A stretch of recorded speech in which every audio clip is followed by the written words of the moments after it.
Half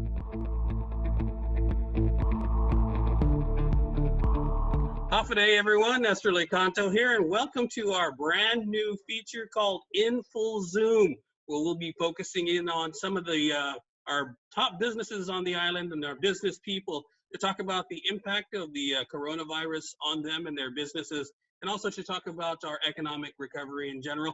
And a man who probably needs no introduction, former senator and longtime CCU member, and also a businessman himself, Simon Sanchez. Half a day, Si. Buenas, Nestor. Buenas, Jason. I know you're helping out, Nestor. Glad to participate with you. Okay, let me just set the table here. Tell us about how the coronavirus crisis has impacted the businesses that you're involved in. Right. So, my main business is the laundry business, but with my business partnership with Phil Flores, some others, and we're also in the trash business, real estate and banking. But let's speak directly to the business particularly affected by tourism, right? Because that's the largest part of the economy. It's having the most macro impact across many, many different types of businesses. So we're clearly seeing the impact of having no tourists here. Instead of having 150,000 visitors coming in and occupying rooms and using our laundry services, we handle a lot of restaurants and we pick up the trash for but now the hotels don't have any customers because there's no tourists coming to Guam. The restaurants, if they're even open, they're all to go. There's no in-house dining, so they're not using our napkins and our tablecloths at our restaurants and hotels. So, as being a provider of the hospitality industry, we're feeling a very direct impact. And right now, we're just 3 days a week. We also do some military, so the military is still steady in terms of the laundry business.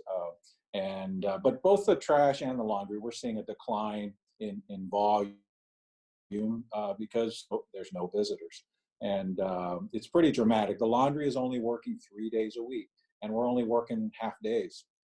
So I've got employees that are only working 15, 20, 25 hours a pay period when they used to be working 80 plus hours. And prior to the Wuhan virus, the coronavirus, we were having I think all the economy was very, very strong because tourism was strong, military spending was strong, the construction was strong, and our January and February of this year was very, very strong. Our last year was very strong in terms of volume. So the economy was really sailing along, and you cover the government, Nestor. You saw government revenues were very healthy. That's a perfect example of what happens when you have a strong economy and you have strong tourism here on Guam. And when you don't, you're seeing the impact.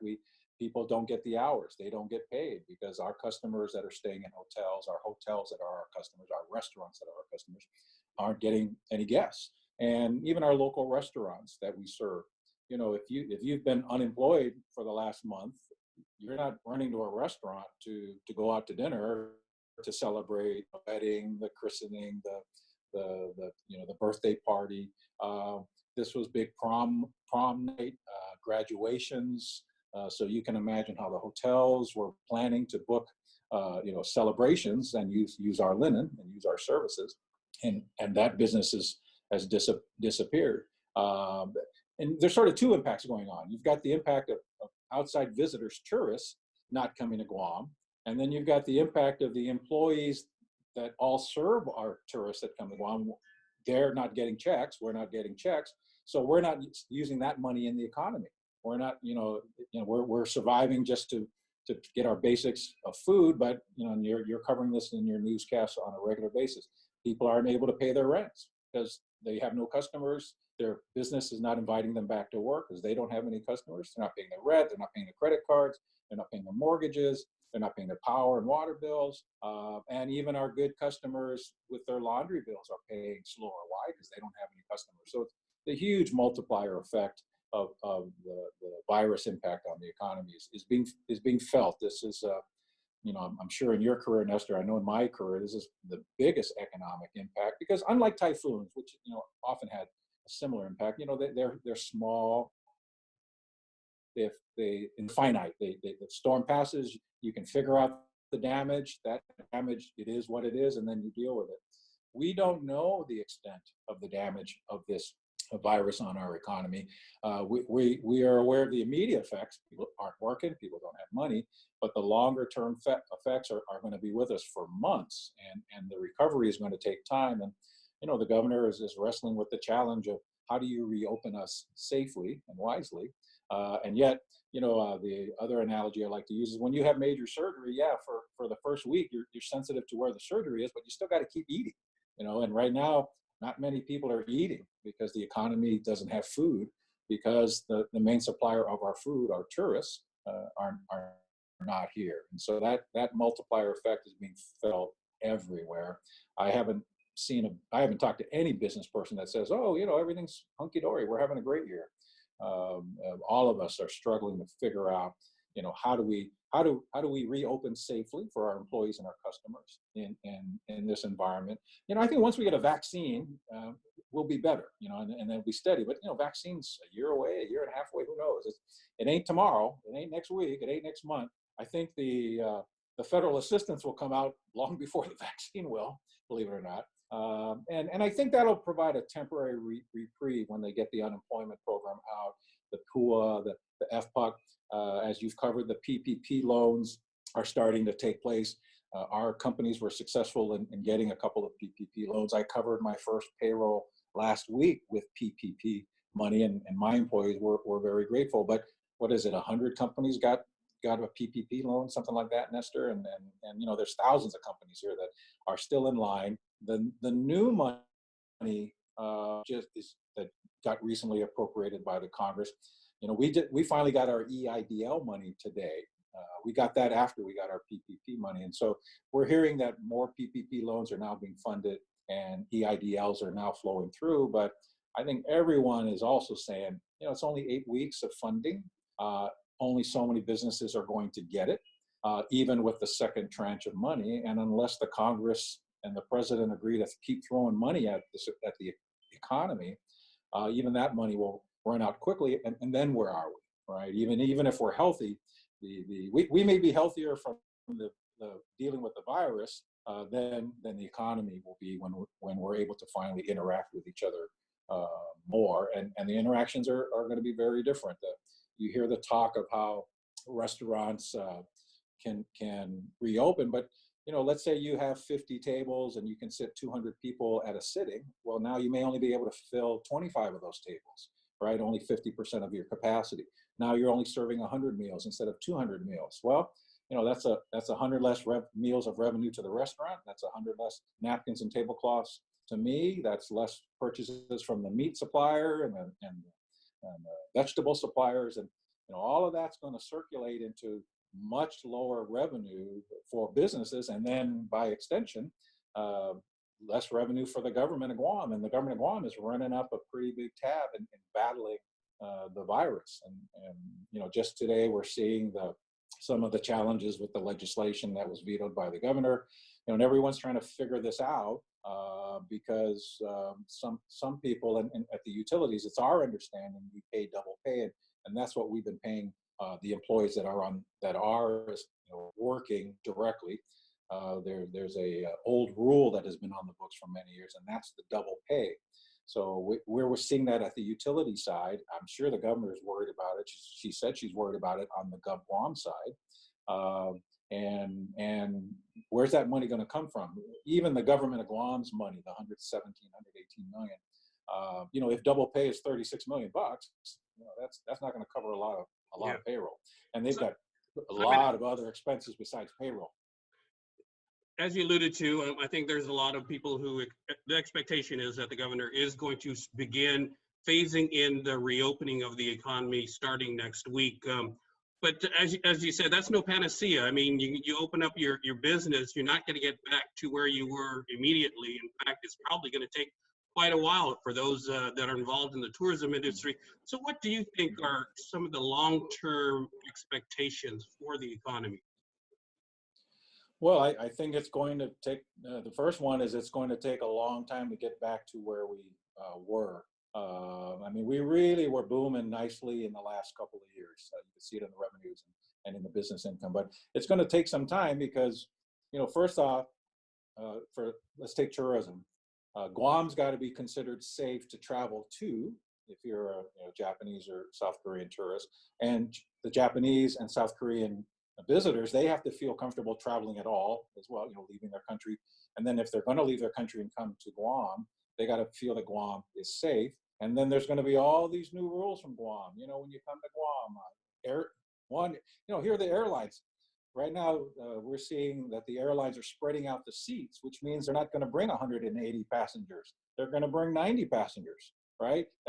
So that's fewer tourists coming to Guam. Even on the same aircraft that used to carry 200 passengers can only carry 100 because of the spacing.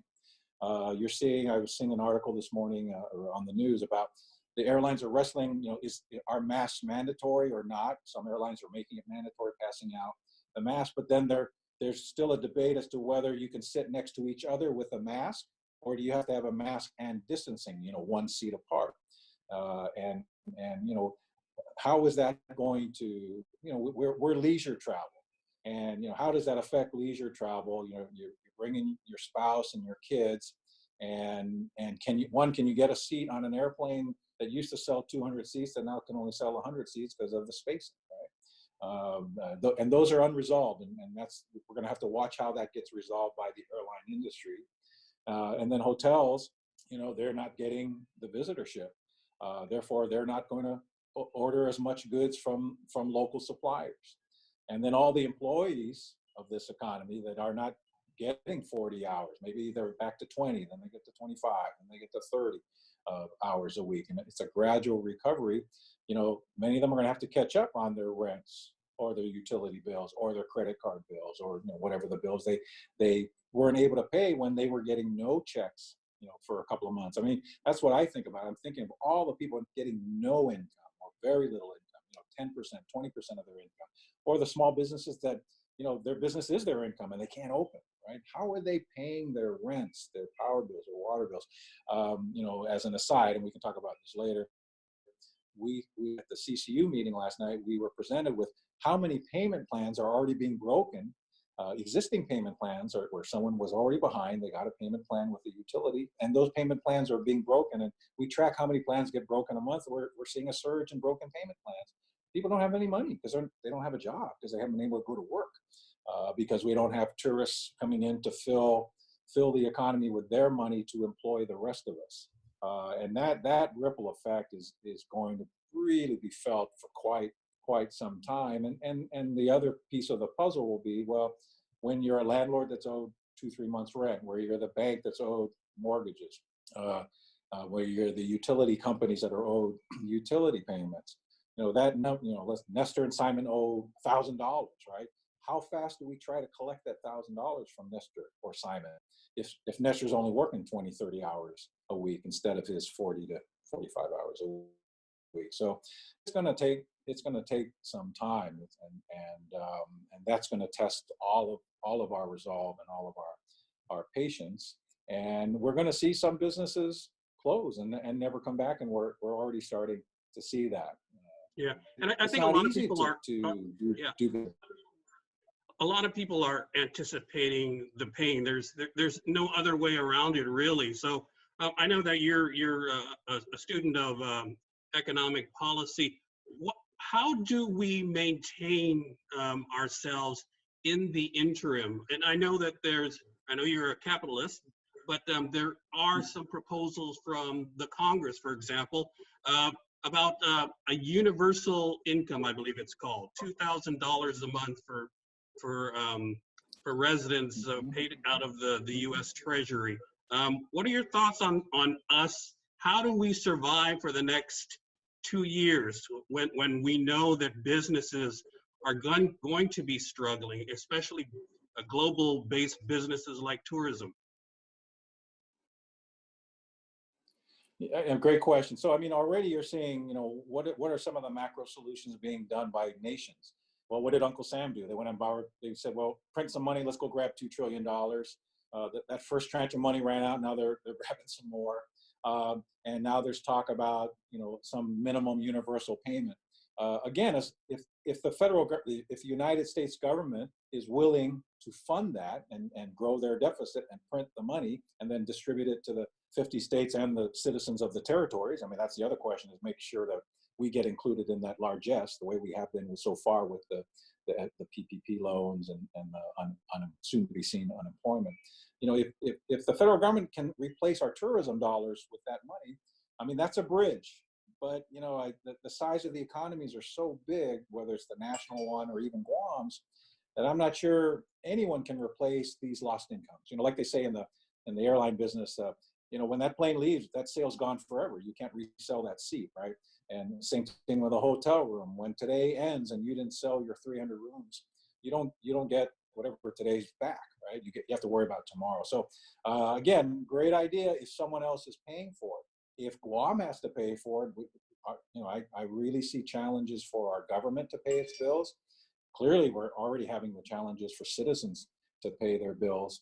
And the outside money we're getting now is going to last 8 weeks, 12 weeks. You know, people need to think about it for a lifetime. So even, you know, so in many ways, you're going to see a contraction of the economy because people that were counting on monies to come in, that money's not coming in.